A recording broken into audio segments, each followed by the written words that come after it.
Alright, cool. So, part two. And I may not actually do these in like a legitimate like order because that's gonna take like years of theory for me to decide, but I'm going off of the preliminary notes from Tumblr. So, in part one, I really covered about the orientation thing, but in part two, I guess I wanted to cover feelings because I think if I cover this, it'll make more sense when I cover the next ones. And I wrote it as the struggle between knowing okay, this is a struggle because you know that this is what the world shouldn't be dictating to you who you should be, who you should love, how you should look, you know. And this is something that is a trope that we tell our children, we tell people, you know, the world shouldn't tell you who you be, you define you, right? So there's this entire thing about you shouldn't let the world tell you who you're going to be. But then the same token on the other end, all of these things that the world tells you that this is what men do, that this is what masculinity is, you know, you use it not only as a guide, but you use that for self and societal validation. And it's under the thing that I noticed there was another Tumblr and I don't know how to pronounce his name, but you know, he's like 14. Um, I've commented on a couple of his things. He might know who I'm talking about. But he appears very feminine.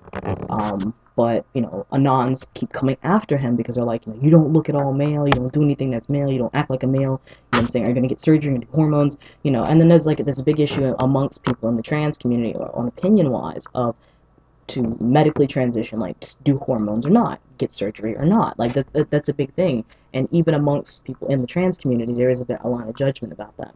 But you come again, like I'm saying, when you are under this the gender thing, is that when you're trying to define masculinity, I may define my masculinity one way, but society will define it a different way. And then, and this entire time, when you're transitioning isn't always about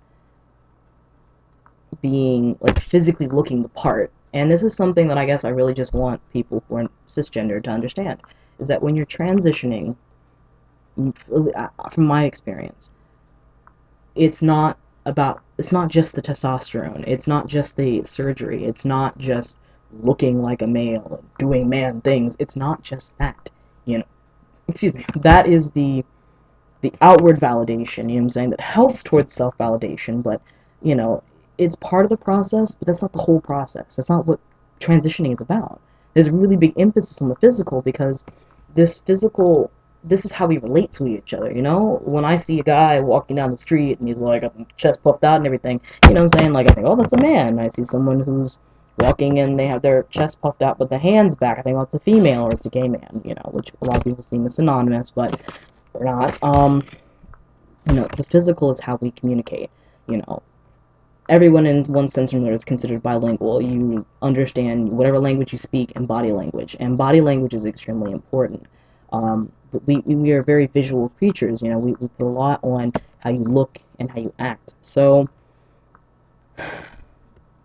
to me, being a man means you can cry every now and again. To a lot of people, being a man kind of is synonymous with being stoic. So, you get to the point where you don't want to have to defend yourself every time you make a decision. Like, if I want to cry, I shouldn't have to tell everyone, no, I'm not a pussy, I'm not a bitch. Like, you know what I'm saying? It's like being caught up in the words. But when you want to be accepted, and everybody I know knows this, and it can apply to everything. You want to get accepted at your job. Everyone went through high school and middle school. You know what it's like to do things just to be accepted. We all know this, okay? If you're on Tumblr, everyone knows this. Like, we know this, okay? You just keep, you know what I'm saying? Don't think about it as a trans issue, a cisgender, just think about it as a human issue.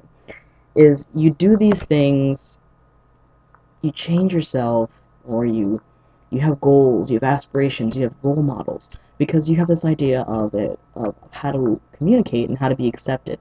And so the world paints a picture of, you know, kind of like, not in the world, or whatever society you're in, paints a picture of what it means to be a man, what it means to be a woman, you know.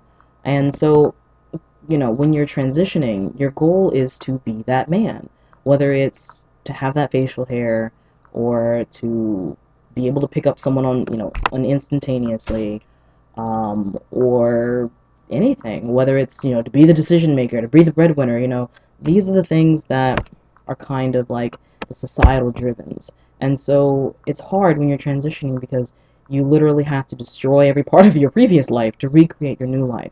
And in recreating your new life, you get these influences from the outside world of who you should look like. And then you run into a bunch of trans men carbon copies, like, because they're trying to be cisgendered, like, they're, you know what I'm saying, like, they're just trying to be men. And so, and I know with some men that's a really serious burden, because it's hard if, if you're a man who's trans and you like bottoming, you're queer and you like bottoming, people are like, but you're a man, you shouldn't, you know what I'm saying, and it's like, and then the response is, you shouldn't care what they say.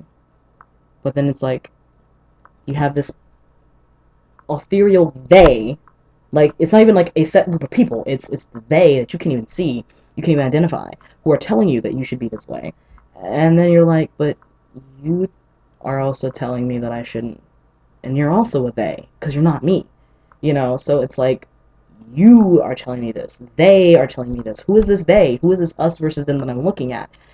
So if you really just think about it, it's really hard because one of the hardest things is, and I know women who kind of, I know some women who get upset because there is, in the case like with women, there is this issue of, you were once a female, so you should understand me, but now you're a male, so I should treat you like a regular cisgendered guy.